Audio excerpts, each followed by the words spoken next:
How's it going, folks? Welcome back to the next video on the rebuild of my accident damaged M140i. If you watched the last video, you would have saw that we stripped the car down at the front to determine everything that we required for the rebuild of the front of the car. If you haven't seen it, go back into my YouTube playlist and re-watch it there if you want. If you liked the first video and came back to see more, don't forget to hit the like button and smash that subscribe button. Today we're going to start rebuilding the front of the car and get it one step closer to being back on the road. But first I want to take you through how I sourced some of the parts. I did initially think about going straight to BMW and buying brand new panels. However, I don't think that would have been very cost effective.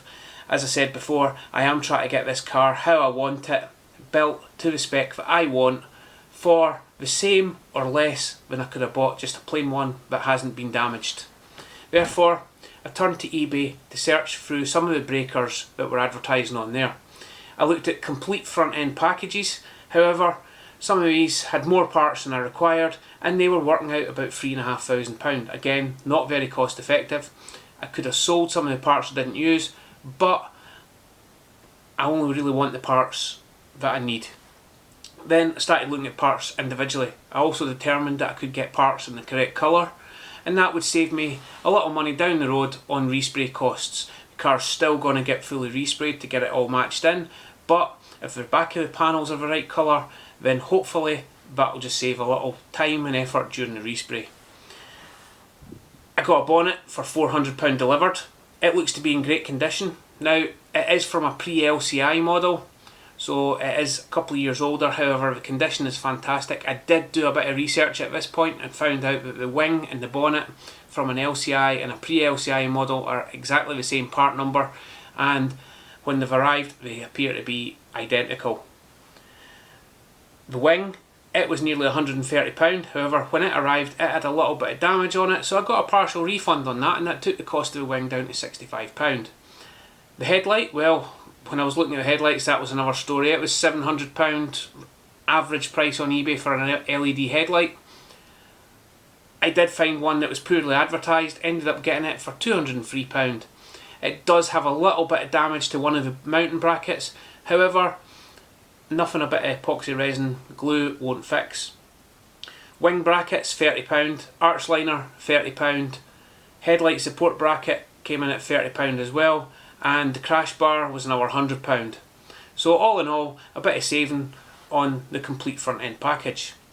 The bumper though, again, looking on eBay, bumpers were coming in at £300 odd. They all had damage of some form or another, and I couldn't find one in the correct colour. So I looked a little bit further and found an M2 style one, which is aftermarket. I'm not a big fan of aftermarket bumpers, but at £399 I thought I'll give it a go because I do think it is a slightly nicer looking bumper. If it doesn't work out, we will change it back and get the proper bumper for, again, further down the road. All the parts are now here, so let's go and fit them.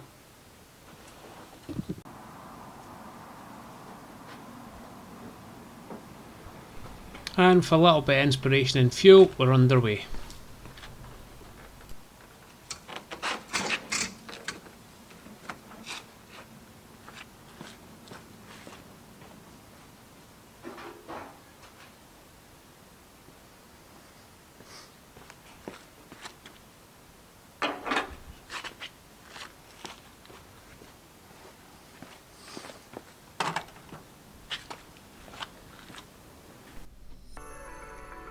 Now at this point I am going to start putting the bonnet on.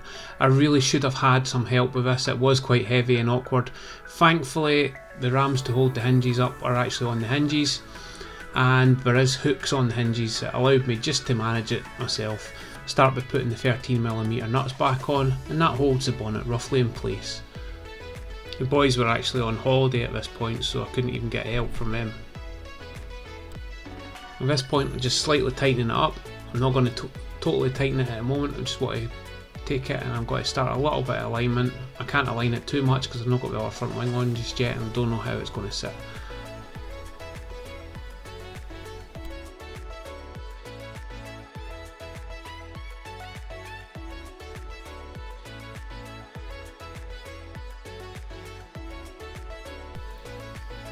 I'm now going to fit new wing brackets that I've just freshly painted off camera with a spray can. They are a little bit bright, but they're not going to be seen, and they're now no longer blue.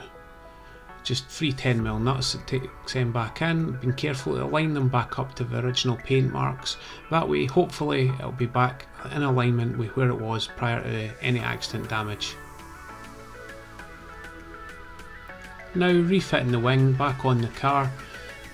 It is a bit fiddly just to get everything all kind of lined up. There is a couple of bits where just where it hooks together, it's a bit awkward getting it back on. However, it seems to be going back on pretty well, and it does look pretty straight.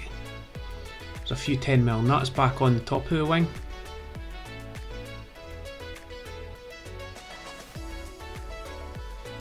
Not fully tightening them at this point until we get some alignment done. I don't know how well it'll line up at this point with that door. The door is still pretty badly damaged, and I will change that in a later video. One nut up the top, which is in behind the plastic cover. I'm just using my extension bar here just to get it back in. And then refit the wing back down the bottom of the A-pillar.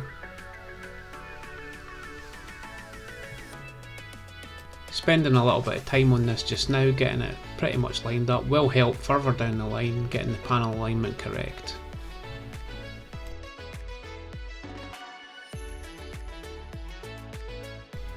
Then once we're happy with the position of the wing, we can actually close the bonnet and just start to check for alignment. As you can see here, it isn't actually too bad straight away. I will make a few adjustments just to get it a bit better.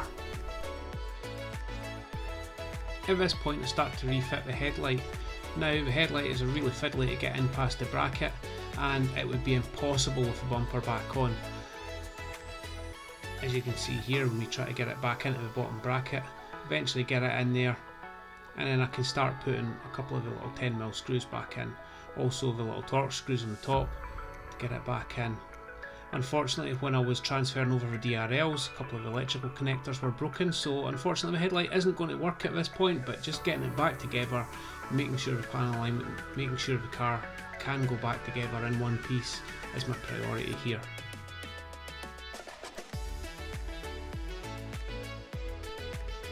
There we go, that's headlight pretty much back in place, ready for the next parts to go back on. Bumper itself doesn't look too bad. I actually feel it's decent enough quality. There's a couple of bits that are a little bit twisted.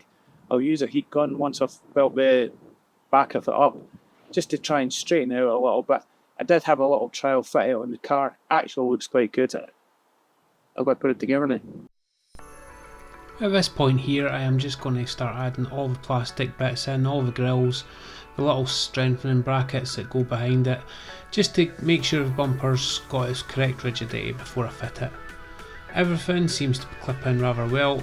They are quite tight. Unfortunately, I'm going to have to take them back out again when it goes for paint. I don't want any overspray on the black grills, but we'll manage that once it's been refitted. The main thing here, I just want to make sure the bumper fits properly before we do it. You will notice the bumper does have parking sensor holes. The car itself doesn't have parking sensors. I'm not too concerned about that. I'm going to buy some parking sensors. We'll get them fitted in. I may or may not code them in and get a wiring loom and get them all wired up. They may end up just dummy parking sensors.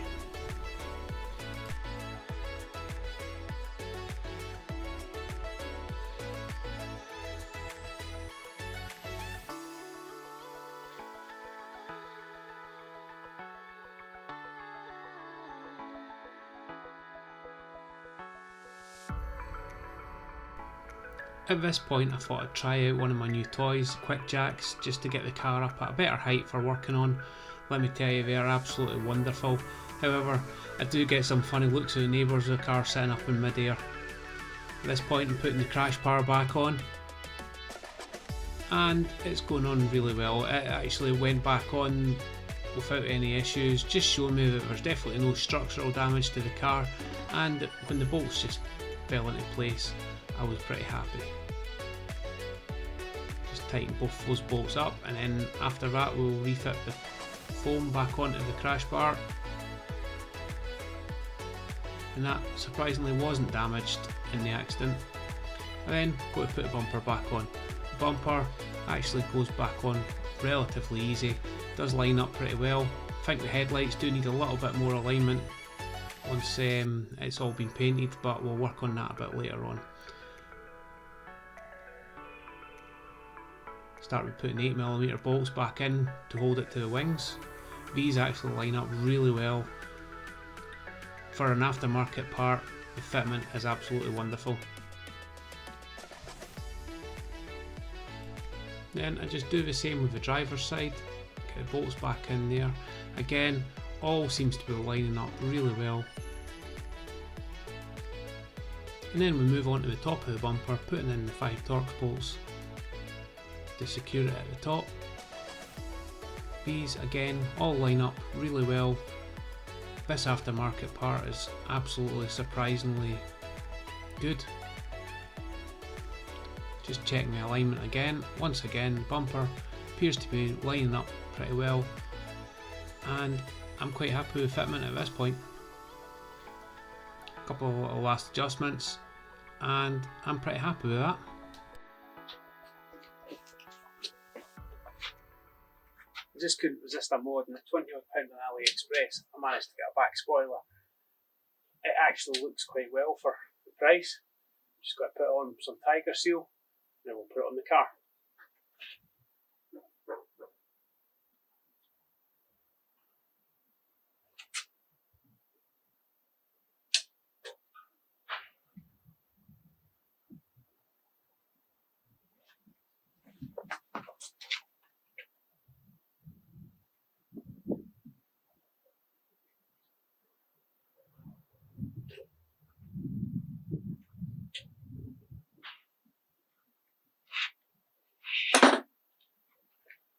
Double sized sticky tape there, tiger seal just a wee bit extra.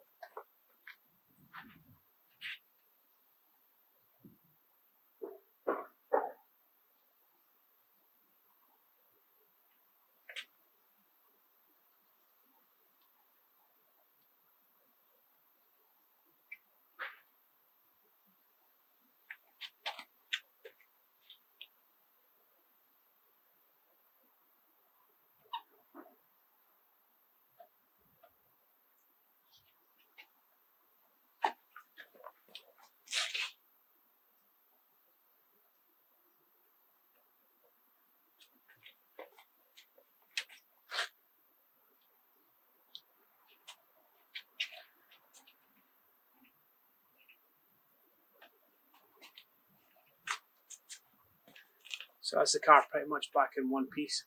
We've just got the door to do. I've got an arch lining just coming that should arrive today. Then it's ready for paint. There's a fire.